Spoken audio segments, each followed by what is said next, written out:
Baka naman si Presidente merong ibang kailangan na speaker bukod dun sa kanyang presidential insan. Dahil dalawang beses. Tapatan lang dahil naman speaker mukhang nawasak na ang unit team. Anong sa hidwaan sa panig ng Marcos at Duterte, si House Speaker din. Wika nga ni Amy Marcos, super ate ni Presidente.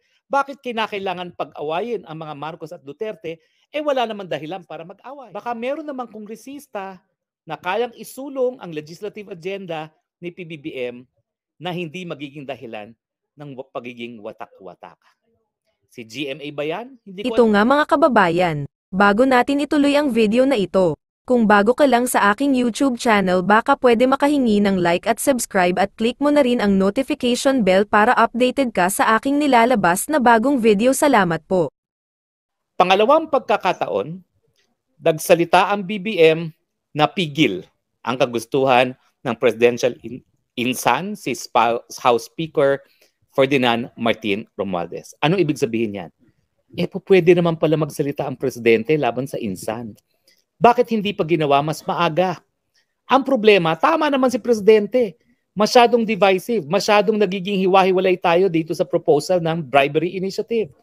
Sana nagsisimula pa lang, he nipped it in the bud na. Nagsalita na siya na itigil yan at walang kwenta yan. Dahil ako'y naging senador din. Hindi ako papayag na mabuwag ang Senado. Gaya ng ginawa niya doon sa impeachment complaint na alam ko naman isusulong talaga yun ng Kamara. Dahil galit na galit ang Speaker Romualdez doon sa parang pangalawang pagkakataon na ininsulto siya. Una, yung pagtawag sa tambaluslos. Yung pangalawa, yung inisnab siya nung dumating si Presidente galing sa APEC sa Amerika. Kitang-kita na lahat na isnab siya. Although ako naman, sinasabi ko, sasabihin ko naman kay BP Sara yan, sana wag na ganun para hindi na lumaki yung mga petty na mga galit na ganyan. Kita mo yung petty na ganyan, kamuntik na siyang ma-impeach. At saka yung mga petty galit na yan, nagsimula naman yan, yung tambaluslos kaya tuloy tinanggalan siya ng confidential funds. Pero ngayon alam natin pwede naman pala magsalita ang presidente. Ang tanong, gagawin kaya uli yan ni PBBM? At siyempre, ano naman ang implikasyon niyan sa liderato ni Speaker Martin Romualdez sa Kamara? Well, unang-una, hindi naman sikreto siguro na siya'y hinalal na speaker dahil siya'y presidential insan. Hello, hindi naman siguro dahil yan sa kanyang karanasan bilang mambabatas, no? Yan po talaga ay dahil siya ang napili ng presidente. Sa kasaysayan naman po ng Pilipinas, pagdating sa House Speaker, talaga naman pong presidente ang nasusunod dyan. At siyempre, sino pang pagkakatiwala ng presidente kundi kanyang presidential insan na kasama niyang lumaki. So, ano ngayon ang iisipin ng mga kongresista na sa pangalawang pagkakataon, parang binaliwala ng presidente ang ninanais ni Speaker Romualdez? Ako talaga, kung hindi siya nagsalita na itigil ang impeachment kay Inday Sara, alam ko itutuloy ni Speaker. At kung hindi talaga sinabi ni Presidente itigil yang pirma initiative na yan, itutuloy pa rin nila yan. So anong nasa isipan ngayon ng mga mambabatas? Abay baka hindi sapat na presidential insan si Speaker Romualdez. Baka maski siya ay presidential pinsan, kapag nalaman ng presidente na magkakagulo dahil sa mga inisyatibo ni House Speaker, hindi siya susuportahan ng presidente. Ano ibig sabihin yun? Baka isipin nila, teka. Baka hindi totoo na dapat ko siyang suportahan bilang speaker dahil may suporta siya ng presidente. Dahil ngayon, nakita natin sa pangalawang pagkakataon, gustong-gusto niya gawin itong pirma, yung bribery initiative, tinutulan ng ating presidente. So ang papasok sa isipan nila, baka naman si presidente merong ibang kailangan na speaker bukod dun sa kanyang presidential insan. Dahil dalawang beses niya binaliktad ang kagustuhan ng kanyang presidential insan. Isang version yan.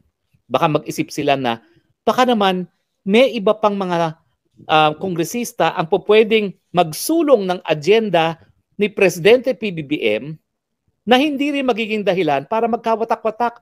Mantakin nyo. Tapatan lang dahil naman kay-speaker mukhang nawasak na ang unit team. Anong sabi ni Presidential na special ni Amy Marcos, super ate ni Presidente, talagang nagtampo sa kanya si House Speaker dahil kinampihan niya ang mga Duterte. Dahil galit nga si Speaker sa mga Duterte. Ano ibig sabihin yan? Malinaw na nagsimula doon sa hidwaan, sa panig ng Marcos at Duterte, si House Speaker din. O, hindi ba kung ikaw ay mambabatas, iisipin mo na, oo nga no, baka mamaya, merong ibang tao na karapat-dapat na maging speaker, isang isusulong ang agenda ng presidente, ang kanyang legislative agenda, at isa na hindi sisirain ang mass support ng presidente. Alam naman natin ang mass support ng mga Marcos kasama ng mga Duterte. Bakit pag-aawayin? Pag hinati mo yan, hindi ko lang alam kung yung resulta ng ng eleksyon na mas maraming boto si Inday Sara Duterte kaysa kay PBBM ay reflective doon sa suporta sa buong taong bayan.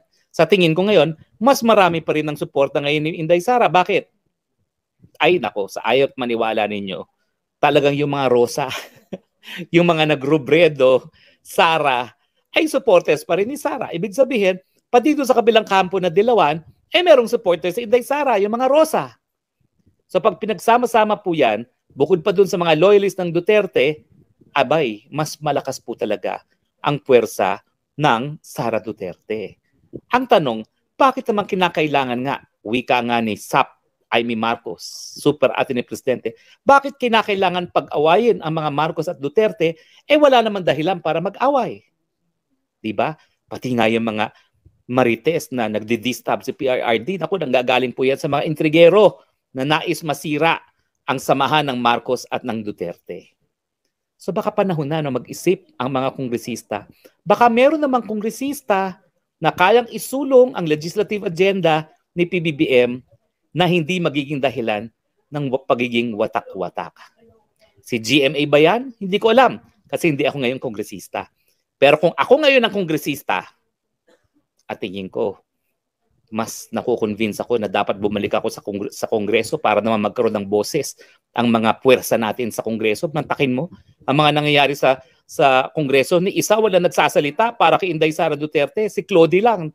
Clody Bautista na nag-privilege speech, siya lang. Doon sa impeachment, walang nagsasalita para depensa ng Inday Sara Duterte. So ngayon iniisip ko, ano kaya? Bumalik na lang ako ng Kongreso. Although syempre, ambisyon yun na maging senador. Hindi naman ako na naging mapalad, no? But siguro later on. Pero ngayon ang tingin ko dapat paramihin ang hanay natin, mga nagmamahal sa bayan, dyan sa Kongreso. At kung ako'y kongresista, sasabihin ko sa inyo, ino-nominate ko si Gloria Macapagal Arroyo para maging speaker. Dahil napatunayan na niya na talaga namang pong kaya niya isulong ang legislative agenda ni Presidente at hindi siya magiging dahilan para mabiyak ang samahang Marcos at Duterte. Ano sa tingin niyo? Importante ba na ang House Speaker ay siguraduhin na patuloy pa rin ang pagkakaisa ng unit team o baliwala na ba ang samahang Marcos at Duterte? Tignan natin ang inyong mga punto de vista, taong bayan. Okay? Ang ating unang texter, si Kiel Garcia, Spox, ingat sa kalusugan. Ay, okay naman po. Kaya po tayo nagpapa-executive check-up. Loretta Hinosa, sa tingin ko po, separate voting kasi nga po bicameral system po ang Kongreso natin. Oy, tapos na po yan. Sinabi na ni PBBM, itigil yan. Gaya ng sinabi niyang, itigil ang impeachment laban kay Inday Sara. Salvacion Bacunyata, attorney, impossible na hindi alam ni PBBM, ginawa ni Speaker. Paano nabisto na sila kaya naghanap ng alabay? Good evening, Attorney Harry Roque. Ako naman, I'd like to give PBBM the benefit of the doubt. Na talagang pag hindi na talaga pwedeng suportahan, alam niyang masasaktan ng kanyang pinsan. Di ba? Ang kwento ni Senate President Zubiri, naging colorful at lively ang kanilang discussion ni Speaker mismo. Bagamat hindi niya sinabi kung ano talaga ang mga nabanggit sa usapan na yan. Pero I could imagine na talagang naninindigan si Speaker doon sa gusto niya na maamendahan ang saligang batas na bubugin talaga ang Senado. Okay? Loretta Tokita, good evening, Attorney Harry Roque. Hindi po nila kayang i-impeach ang mahal nating VP Sara Duterte dahil taong bayan po ang nagboto watching from Tokyo, Japan. Alam niyo po, sa Kongreso, kaya nilang impeach. Ang issue, makukonvict ba sa Senado? Pero siyempre, just to embarrass, pwedeng gawin yan. And the Speaker, dahil nga hawak niya lahat ng proyekto ng mga kongresista, will have the numbers. Pero si PBBM na rin po nagsabi, tigil yan. Kung ikaw ay kongresista, sino susundin mo? Presidente o House Speaker? Siyempre, Presidente. Kiel Garcia, Spox, kala ko under the size of BBM, di kaya dikta ni Lisa. Hindi ko lang po alam kung anong posisyon talaga ni Lam. Mac, kasi nabunyag ang incentives kaya nagsalita si BBM. Ay talaga naman pong incentives o bilihan, nakakahiya po yun. No? Aw Advincula Kahara, nagsalita na kasi si Sen Aimee, kaya sunod na lang si PBBM. Mukhang duda po ako dyan. Vicente Esplana, good PM, attorney, solid DDS, Cainta Rizal. Huwag magpabudol, baka taktika lang po ito ng Senado dahil di pa tumitigil ang grupo ni Tambi sa PI nila. Ay tingin ko po wala na mangyayari dyan dahil nagsalita na ang presidente. Jean, pero bakit masyado sinasapawan ni Speaker ang Pangulo? Well, hindi po siya nasapawan this time. He was overruled. Yan pong nangyari. The Speaker was overruled in the same way that he was overruled pagdating sa impeachment ni Inday Sara.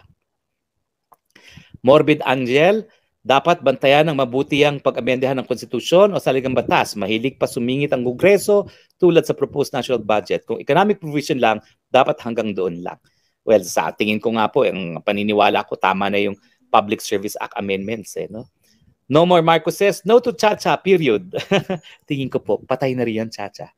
Nung nagsalita ng ganun si Presidente, patay na po yung Chacha na yan. Boywin Andrales Ragsag, kung ako ay tambaluslos, pukusan nila ang pagbaba ng presyo ng bigas para mabawasan ang nagugutom. Si Castro at si Tambaluslos naman, attorney, prang lang siya naghila ng barko sa kalsada. Kung nagustuhan mo ang ganitong video, huwag kalimutan ang magkomento kung ano ang saloobin mo. Salamat po.